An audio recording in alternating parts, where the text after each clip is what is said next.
नमः सिद्धेभ्यः। ओम नमः सिद्धेभ्यः। ओम नमः सिद्धेभ्यः। नमः श्री वर्धमानाय निर्धूतकलिलात्मने सालोकानां त्रिलोकानां यद्विद्यादर्पणायते। अहिंसा परमो धर्म की, महावीर भगवान की। प्रातः स्मरणे परम पूज्याचार्य गुरुवर श्री विद्यासागर जी मुनि महाराज की जय। उसको व्यवस्थित खोलो ना।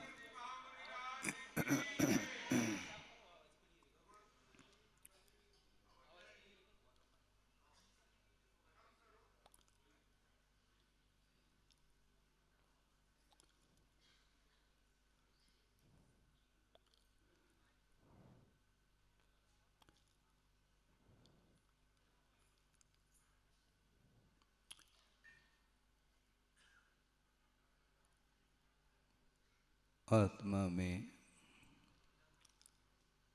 संस्कार, अतीत के संस्कार काम करते रहते हैं। इसलिए किसी जिज्ञासु ने ये जिज्ञासा रखी कि महाराज, अनादिकालीन ये मोह के संस्कार हैं, इनको हम कैसे दूर करें। धार्मिक संस्कार और मोहजन्य संस्कार ये दोनों काम करते रहते हैं। मोहजन्य संस्कार दूर नहीं हो पाते क्योंकि अनादिकालीन हैं। किंतु ये ध्यान रखें, अनादिकालीन संस्कारों को दूर करने के लिए, अर्थात अनंतकालीन जो संस्कार हैं उनको दूर करने के लिए अनंत काल की कोई आवश्यकता नहीं। अंतर मुहूर्त में ही वो मोहजन्य संस्कार समाप्त हो सकते हैं विधिवत कार्य करने से। क्योंकि अतीत के संस्कार काम में आते भी हैं और नहीं भी आ सकते हैं। प्रश्न ये है, जिसका जीवन अनंत काल से निगोद अवस्था में रहा और वहाँ पर कोई भी धार्मिक संस्कार नहीं है, इसके उपरांत भी उसका विकास देखने को मिलता है। आगम में ऐसे बहुत सारे प्रसंग पढ़ने को मिलते हैं। उसमें से एक प्रसंग आपके सामने रख रहा हूँ कि 923 ऐसे जीव जो अनादिकाल से निगोद में ही जिनका जीवन व्यतीत हो रहा है और एक श्वास में 18 बार जन्म मरण के साथ अनंत दुख के साथ जीवन व्यतीत हो रहा है और धार्मिक कोई अतीत के संस्कार भी नहीं हैं, इसके बावजूद भी विस्मय होता है कि 923 जीव निगोद से निकल कर के भरत चक्रवर्ती के पुत्र बने हैं। आप सुन रहे हैं? हाँ, सोचो, विचार करो। 923 के 23 चक्रवर्ती के पुत्र बने हैं और थोड़ा सा समय हुआ नहीं, वो सारे के सारे 923 के 23 पुत्र मौन हैं।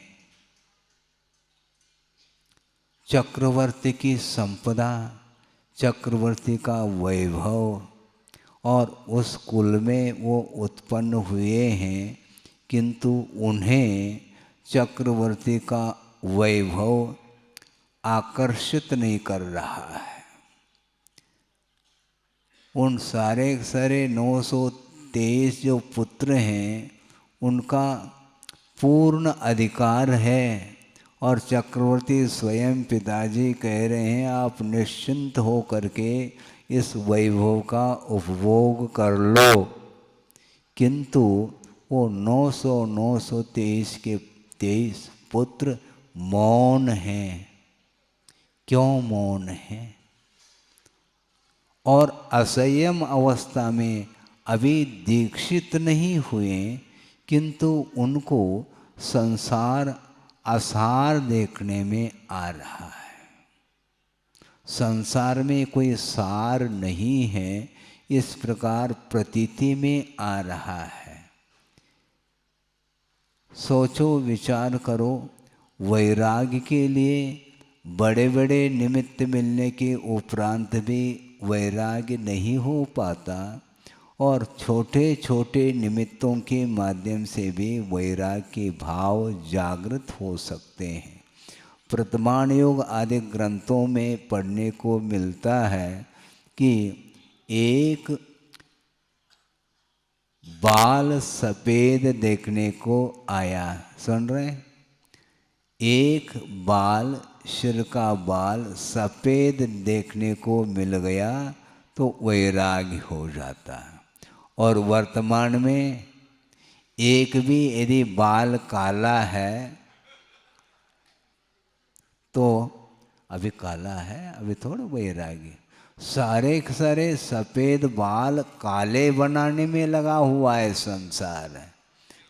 अब सोचो विचार करो, अवस्था आ गई, बाल्य अवस्था। गुरुदेव ने कहा बाल्य अवस्था आती है और चली जाती है, किशोर अवस्था आती है चली जाती है, युवा अवस्था आती है चली जाती है, प्रौढ़ अवस्था आती है चली जाती है, और वृद्धावस्था आती है ले जाती है, चली नहीं जाती। इसके उपरांत भी वैराग्य नहीं हो पाता। एक बादल का टुकड़ा इधर से उधर चला गया, विलीन हो गया, तो वैराग्य होता है। ये वैराग्य के बहुत सारे प्रसंग निमित्त मिलते हैं संसार में। इसके उपरांत भी जिसका कर्म अपना काम कर रहा है, तीव्र कर्म का उदय जब होता है तो अच्छे अच्छे निमित्त मिलने के उपरांत भी वैराग्य के क्षण उसके जीवन में घटित नहीं होते। सोचो विचार करो, मौन है 923, अभी दीक्षित नहीं हुए, किंतु दीक्षा का भाव उनके अंदर है। और चक्रवर्ती को चिंता हुई कि भगवान पुत्र के अभाव में विकल्प होता है, पुत्र की उत्पत्ति कब हो, किंतु उत्पन्न होने के उपरांत वो पिता के साथ वार्तालाप नहीं करना चाहते, बोलना नहीं चाहते। क्यों? ये सारे के सारे गूंगे तो नहीं हैं, गूंगे नहीं हैं, किंतु तुम्हारे साथ बोलेंगे नहीं, मेरे साथ बोलेंगे, भगवान ने कहा। सोचो विचार, क्योंकि तुमसे तुम्हारे साथ बोलने से उनको मिलना क्या है? क्योंकि वह वैभव उन पुत्रों के लिए कोई विशेष बात नहीं, जीर्ण तृण के समान प्रतीति में आ रहे हैं। इसलिए उन्होंने सोचा इसमें सार नहीं, क्योंकि अनंत काल से निबोध अवस्था में रह करके अनंत दुख का अनुभव किया है, तो जाति स्मरण आदि के माध्यम से अतीत का दृश्य देखने को मिलता है तो रोंगटे खड़े हो जाते हैं। अब भूल करके भी संसार में प्रवेश नहीं करना, संसार में रहते हुए भी संसार से अलिप्त रहने का पुरुषार्थ उन्होंने किया।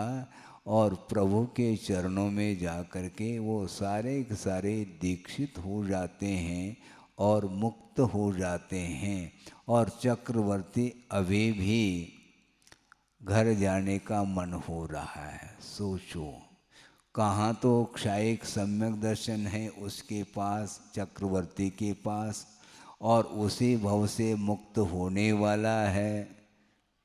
ये सब बातें हैं, अवधि ज्ञान भी है। ये सब होते हुए भी मोह का ऐसा प्रभाव रहता है, उसके कारण मेरा और पराया क्या है ये सोचने में नहीं आता। श्रद्धान का विषय बनना अलग वस्तु, किंतु त्याग की जब बात आती है उस समय चक्रवर्ती को भी पसीना आता है।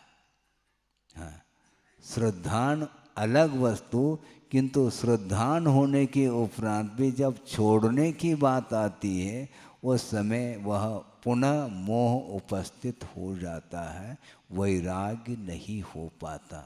तो ऐसी स्थिति में संस्कार अतीत के कुछ भी नहीं थे और वो वैराग्य उन्हें उत्पन्न हुआ और अपना कार्य कर लिया, आत्मकल्याण कर लिया।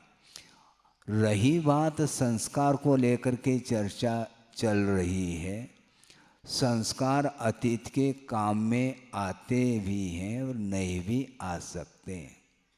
बड़ी विचित्र दशा है। आगम के माध्यम से आप सुनेंगे, पढ़ेंगे, आपको भी आश्चर्य होगा। वह प्रसंग कई बार हमने रखा है, किंतु यहाँ पर भी प्रसंग बन रहा है कि वृषभनाथ और चक्रवर्ती और बाहुबली, ये तीनों कहाँ से उत्पन्न हुए? कहाँ से उत्पन्न हुए? सर्वार्थ सिद्धि 16 स्वर्ग हैं, उसके उपरांत 9 ग्रहवेक हैं, 9 अनुदिश हैं और 5 अनुत्तर विमान हैं, जिसके बीच में सर्वार्थ सिद्धि एक विमान है, जिसमें अहमिंद्र के रूप में उनका जीवन चल रहा था अतीत का। और वे एक भवावतारी होते हैं, चर्म शरीरी होते हैं। एक बार चर्म अर्थात मनुष्य जीवन को प्राप्त करके उन्हें मुक्ति मिलेगी, निर्वाण का लाभ होगा। और तीनों के तीनों सर्वार्थ सिद्धि से अवतरित हुए हैं, जन्म हुआ है।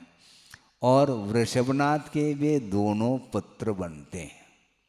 सोचो, विचार करो। और सर्वार्थ सिद्धि यहाँ से जो जाता है वह सामान्य जीव नहीं उत्पन्न हो सकता सर्वार्थ सिद्धि में, किंतु रत्नत्रय की उपासना करने वाला जो भावलिंगी श्रमण है वही वहाँ पर उत्पन्न हो सकता है। और वे रत्नत्रय की आराधना के फलस्वरूप सर्वार्थ सिद्धि में अहमिंद्र पर्याय को प्राप्त किए थे। और वहाँ की आयु कितनी है? 33 सागर की आयु है सर्वार्थ सिद्धि के अहमिंद्रों की। अब सोचिए, थोड़ा सा विचार करने के लिए अवसर है। 33 सागर तक 12 भावना का चिंतन, तत्व चिंतन, मनन और परम शुक्ल लेशा के साथ, अत्यंत मंद कषाय के साथ 33 सागर को व्यतीत करते हैं। और वहाँ पर प्रविचार नहीं। प्रविचार का अर्थ क्या? अब्रह्म वहाँ पर नहीं। मन के साथ भी अब्रह्म सेवन वहाँ पर नहीं होता।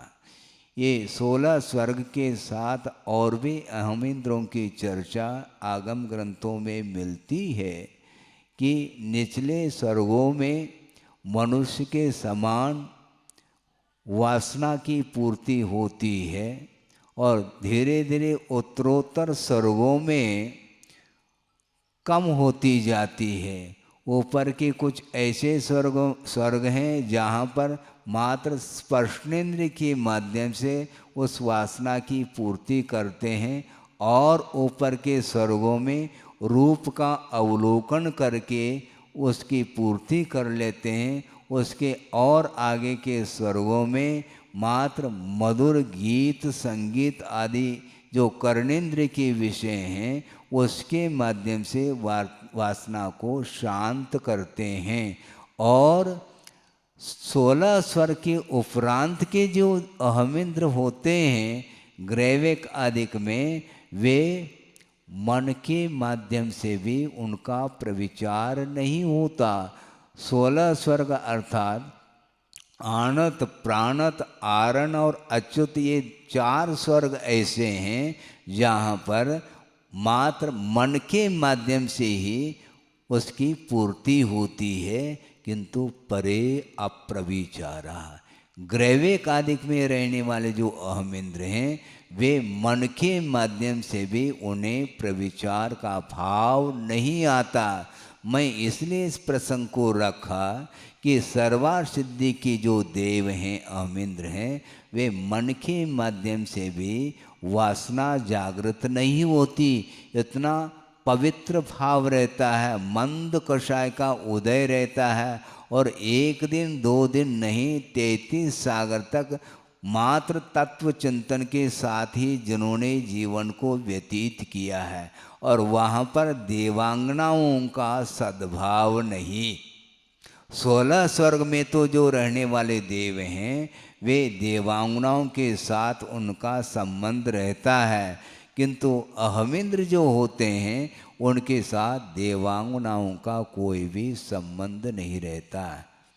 किंतु आश्चर्य इस बात को लेकर के होता है 33 सागर तक परम शुक्लेशा के साथ तत्व चिंतन के साथ धर्म ध्यान के साथ जीवन को व्यतीत किया है, और वहाँ से ज्यों ही मनुष्य पर्याय को प्राप्त कर लेते हैं तो देख लो क्या स्थिति बनती है। फिर 83 लाख पूर्व तक जो जीवन व्यतीत किया गृहस्थ अवस्था में मोह के साथ व्यतीत किया। क्यों? कर्म का जो फल होता है वह बिना निमित्त के नहीं होता, और यहाँ पर निमित्त मिल रहे हैं। इसलिए 83 लाख वर्ष पूर्व बहुत लंबा चौड़ा काल होता है, वो सारा का सारा राग के साथ व्यतीत किया, क्योंकि निमित्त का सद्भाव है। इसलिए ये सारे अतीत के संस्कार कहाँ चले गए महाराज? हाँ, ये प्रश्न उठता है। 33 सागर तक तो उन्होंने कोई विवाह किसी के साथ, वैसे देवों में विवाह संबंध नहीं, किंतु नियोग रहता है परस्पर में, किंतु संबंध तो होता है, किंतु वहाँ पर संबंध नहीं था। यहाँ पर संबंध के भाव क्यों हुए? इसको बोलते निमित्त का प्रभाव। निमित्त के माध्यम से कर्म अपना फल देता है। इसलिए गुरुदेव का बार बार हम लोगों के लिए कहना होता है कि देखो, कर्म फल से यदि बचना चाहो तो एक ही रास्ता है। क्या? जो कर्म फल से बचना चाहता है तो जिन निमित्तों के माध्यम से कर्म का फल मिलता है उन निमित्तों से दूर रहने का पुरुषार्थ करना चाहिए। छोटा सा प्रसंग आपके सामने रखूं। आप प्रभु के चरणों में बैठ करके पूजन अर्चन कर रहे हैं, अभिषेक आदि कर रहे हैं, जाप अनुष्ठान कर रहे हैं, समझ रहे हैं? उस समय आपके भाव कैसे हैं मैं पूछना चाहता हूं। भाव कैसे हैं? पवित्रतम भाव है, उज्जवल भाव है, किंतु उस परिसर से बाहर जाते हैं तो वो परिणाम आपके रहते हैं। सही सही बताने का पुरुषार्थ करो। जिस समय आप प्रभु के चरणों में रह करके पूजन करके फिर जैसे ही आप दुकान में पहुंचेंगे तो वहाँ पर भगवान गायब हो जाएंगे, ओझल हो जाएंगे, तो वहाँ का परिसर आपको प्रभावित कर। करता है। इसको बोलते हैं भिन्न भिन्न क्षेत्रादि के निमित्त को लेकर के कर्म अपना फल देता रहता है। वस्तु एक हो सकती है और परिणामों में विभिन्नता भी आ सकती है। एक ऐसी बात है महाराज, मैं बता रहा हूँ। एक प्रसंग गुरुदेव ने चर्चा के दौरान रखा था। मैं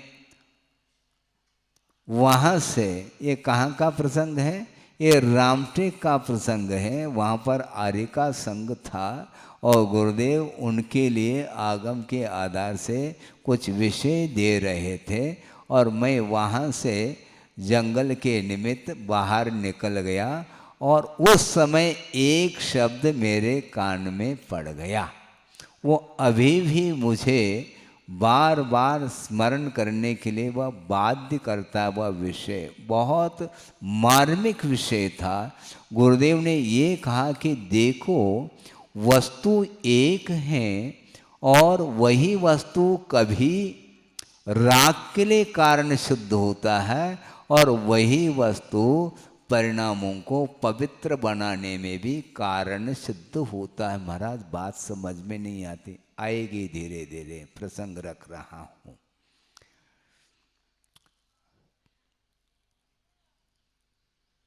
पूजन करने के लिए आप कौन सी सामग्री लेते हैं? पूजन सामग्री महाराज, हाँ ठीक है। उसको क्या बोलते हैं? अष्टमंगल द्रव्य बोलते हैं ना। अब सोचो, उसको मंगल द्रव्य क्यों कहा? जल भी है, चंदन है, अक्षत है, नैवेद्य है, दीप है, धूप है, फल है। इनको मंगल क्यों कहा? मंगल का अर्थ भी बहुत गहरा अर्थ है, उसको भी सामने रखना चाहता हूँ।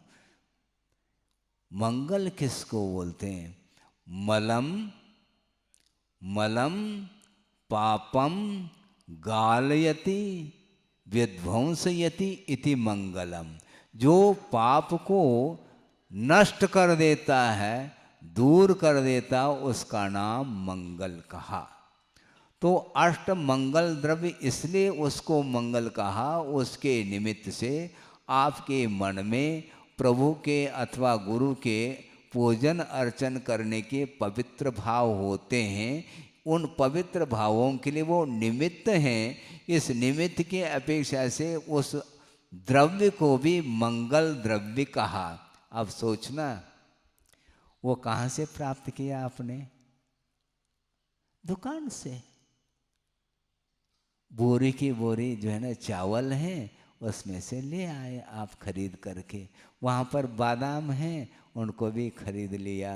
श्रीफल है तो उसको भी खरीद लिया है। तो वहाँ पर वह मंगल द्रव्य है क्या? बोलो। वो मंगल नहीं, बल्कि जिस समय आप भोजन करने के लिए बैठते हैं उस समय भी बादाम परोसा गया, किंतु वहाँ पर वह बादाम वह मंगल द्रव्य नहीं। मान लो एक लाडू, जिसको बोलते हैं लड्डू बोलते हैं आप लोग, परोस दिया भोजन के समय पर, वो भोजन सामग्री। किंतु निर्वाण लाडू चढ़ाने के लिए आपके हाथ में ही है वह लाडू, किंतु हाथ में होते हुए भी उसको सेवन करने का, भोगने का भाव नहीं आता। इसको बोलते हैं एक ही वस्तु है, किंतु प्रसंग प्रसंग में वही वस्तु मांगलिक भी है और अमांगलिक भी है। खाने का भाव नहीं आता। एक बहुत अच्छा, एक छोटा सा बालक है, उस प्रसंग को भी आपके सामने रखना चाहता हूँ। बहुत पुरानी वह घटना, वह प्रसंग है कि हम लोगों को आचार्य महाराज ने दीक्षित किया। कब? 1975 में हमारी दीक्षा सोनागिरी में क्षुल्लक दीक्षा हुई थी। हाँ, लगभग 4-1 ब्रह्मचारी थे, उनकी क्षुल्लक दीक्षा संपन्न हुई और फिरोजाबाद में चातुर्मास हुआ था। उस समय ब्रह्मचर्य अवस्था में मैं था। वर्षा योग संपन्न करके, चातुर्मास संपन्न करके विहार करते हुए सोनागिरी में आए और हम लोगों को क्षुल्लक दीक्षा दी। और विहार करते करते बुंदेलखंड में प्रवेश करते करते कहाँ पर पहुँचे? सतना पहुँचे। और वहाँ पर लगभग 1 सप्ताह उन्होंने मुकाम किया और प्रतिदिन प्रवचन करते थे विभिन्न विषयों पर। और प्रवचन करने के पूर्व में आचार्य महाराज के पूजन करने के लिए जनता, समाज के लोग पूजन सामग्री लेकर के बैठ जाते हैं और पूजन करते हैं।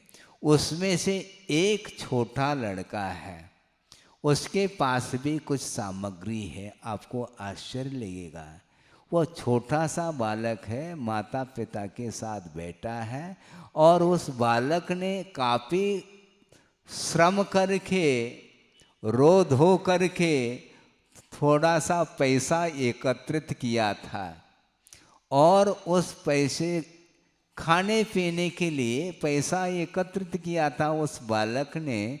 और दुकान से क्या खरीद ली? चॉकलेट। और मुट्ठी में चॉकलेट लेकर के वह बैठा है पिताजी के साथ और पूजन प्रारंभ हो गया।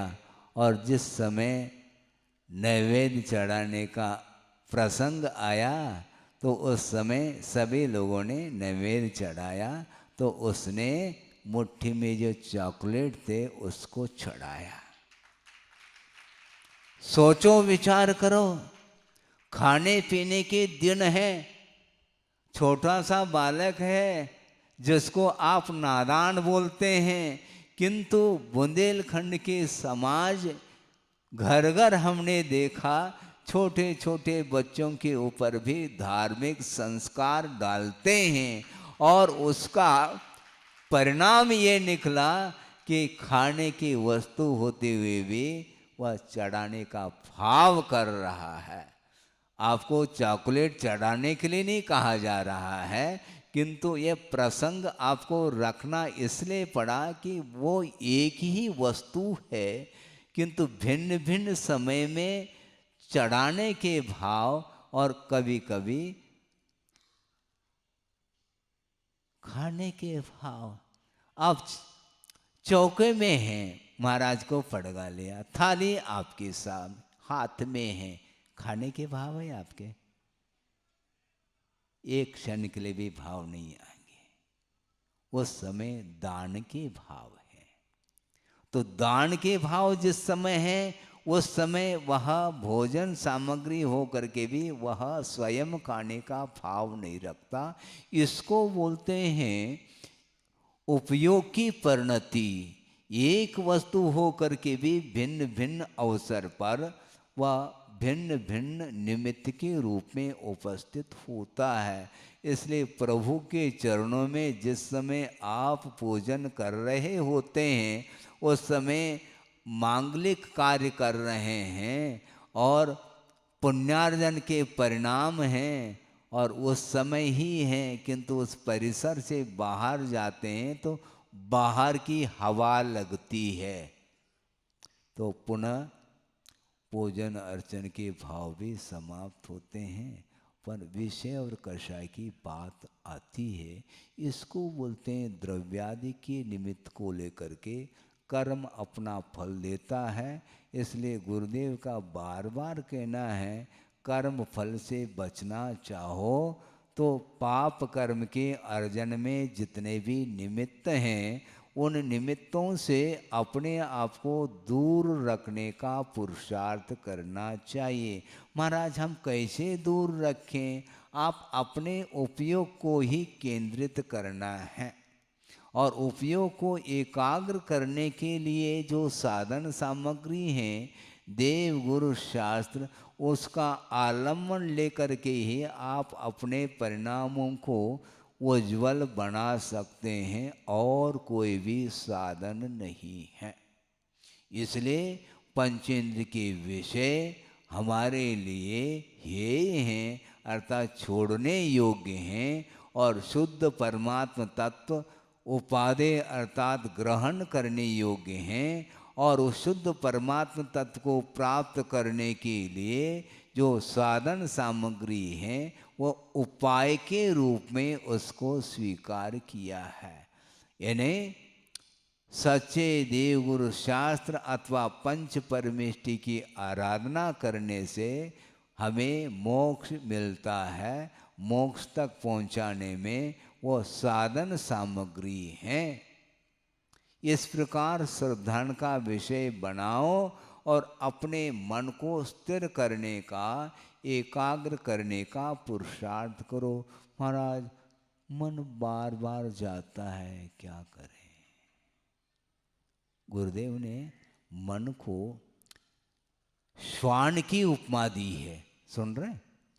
श्वान का अर्थ क्या होता है? कुत्ता। हाँ, वो कूदता है इसलिए उसको कुत्ता बोल रहे हैं।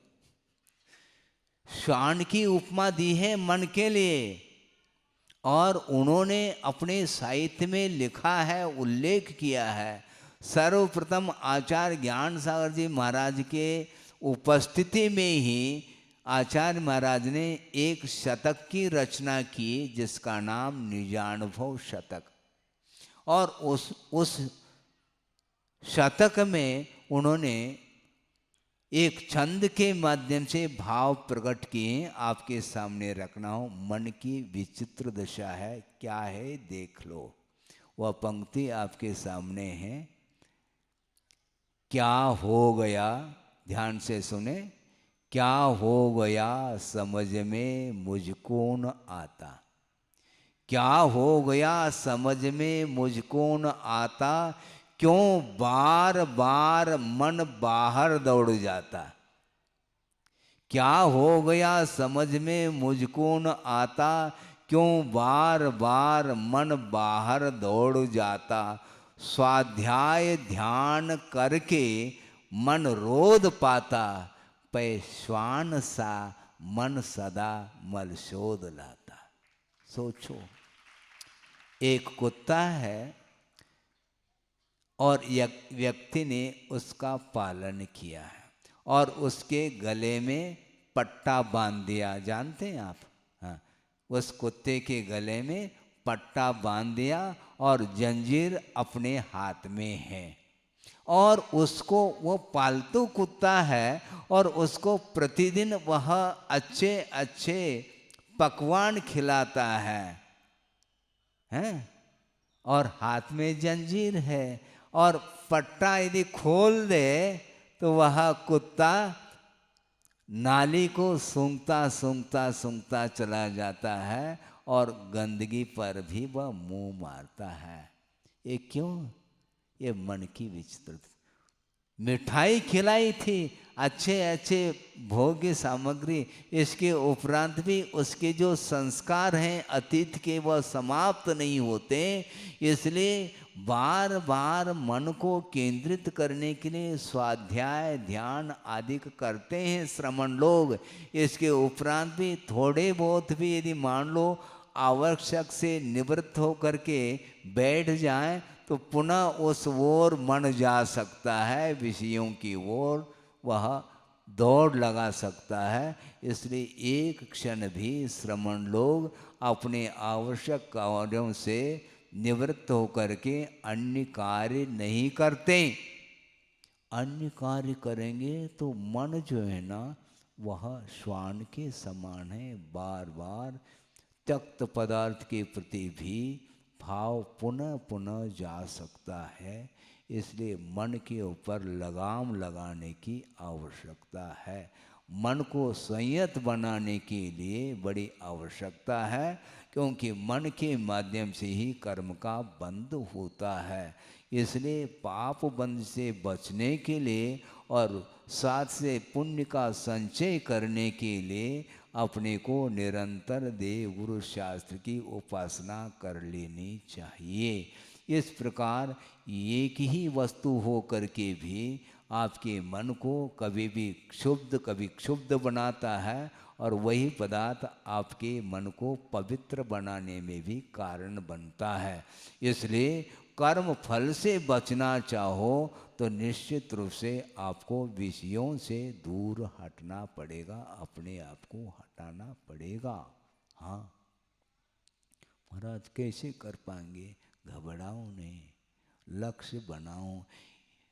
आप ही लोग तो कहते हैं बूंद बूंद से घट भरता है, तो उसी प्रकार आप अपनी क्षमता के अनुरूप आप धर्म ध्यान करिएगा, और उसके माध्यम से जीवन में पुण्य का संचय होगा, और उसके माध्यम से वह पुण्य भवांतर में भी काम में आता है। इसलिए भविष्य को उज्जवल बनाना चाहते हैं तो आपका भविष्य वर्तमान के ऊपर ही निर्धारित है। वर्तमान में आपका जीवन यदि पवित्र है तो निश्चित रूप से भविष्य का निर्माण का कर्ता आप स्वयं सिद्ध होते हैं। महाराज भविष्य में क्या होगा? एक छोटा सा प्रसंग 2 मिनट में कह करके पूर्ण कर लूँ। एक सज्जन ने कहा कि महाराज हमने सुना है। क्या सुना है? एक व्यक्ति के मुख से नहीं महाराज, प्रायः सभी व्यक्तियों के मुख से हमने सुना है कि आप भविष्य जानते हैं। जानते हैं महाराज? हाँ क्यों नहीं जानता? अच्छा आपको हस्तरेखा का ज्ञान है? हस्तरेखा से क्या प्रयोजन है हमें? मैं भविष्य जानता हूँ प्रत्येक का। कैसे महाराज? उन्होंने ये कहा, मान लो कोई व्यक्ति चोरी करता है तो निश्चित रूप से जेल जाएगा, यही तो भविष्य है उसका। यदि वर्तमान में कोई अनर्थ करता है, पाप करता है, निश्चित रूप से उसका पतन होगा, यह सिद्धांत है, यही तो भविष्य है। भविष्य और कौन सा वस्तु है मुझे बताओ? आपके परिणाम यदि पवित्र है तो आपको सद्गति मिलेगी, सद्गति मिलेगी, किंतु आपके परिणाम पवित्र नहीं है, कलुषित परिणाम है, निश्चित रूप से उसका अधपतन होता है। इसलिए उत्थान और पतन जो होता है अपने परिणामों के द्वारा होता है। इसलिए आप लोगों को सोचना चाहिए कि समय रहते दिन अस्त होने के पहले अपने जीवन को समझते हुए भविष्य को उज्जवल बनाने के लिए आप लोगों को पुरुषार्थ करना चाहिए। उसके माध्यम से ही आनंद की अनुभूति होती है। हो इस पवित्र भावना के साथ अहिंसा परमो धर्म की जय।